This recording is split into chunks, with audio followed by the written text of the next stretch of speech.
यह कहानी सुदामा जी के गहन त्याग, भक्ति और निस्वार्थ प्रेम को दर्शाती है, जो उन्हें आध्यात्मिक दृष्टि से धनवान बनाता है, भले ही वे भौतिक दृष्टि से निर्धन रहे। एक समय की बात है जब सुदामा जी और भगवान श्री कृष्ण संदीपन मुनि के आश्रम में शिक्षा ग्रहण कर रहे थे। उनके गुरु माता ने रोज की तरह उन्हें जंगल में लकड़ी लाने के लिए भेजा। उसी समय गांव में एक निर्धन ब्राह्मणी रहती थी, जो भिक्षा मांगकर अपना जीवन यापन करती थी। एक दिन ऐसा आया जब 5 दिन तक उसे भिक्षा नहीं मिली।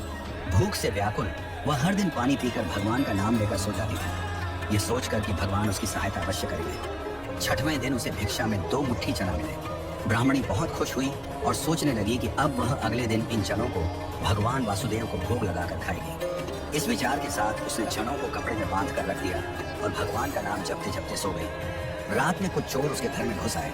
चोरों ने इधर उधर खोजबीन की, लेकिन उन्हें कुछ भी मूल्यवान नहीं मिला।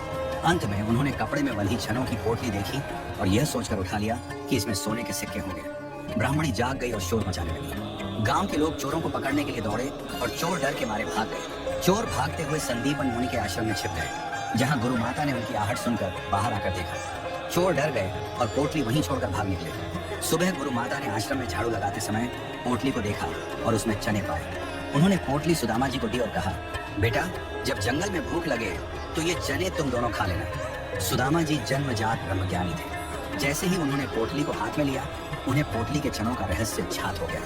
उन्हें यह भी पता चल गया कि ब्राह्मणी ने इन चनों को खाने वाले को श्राप दिया है कि वह दरिद्र हो जाएगा। सुदामा जी ने सोचा, गुरु माता ने कहा है कि यह चने हमें बराबर बांटकर खाने हैं, लेकिन यदि मैंने त्रिभुवनपति श्री कृष्ण को ये चने खिला दिए तो सारी सृष्टि दरिद्र हो जाएगी। यह विचार सुदामा जी के मन में गहराई से बैठ गया।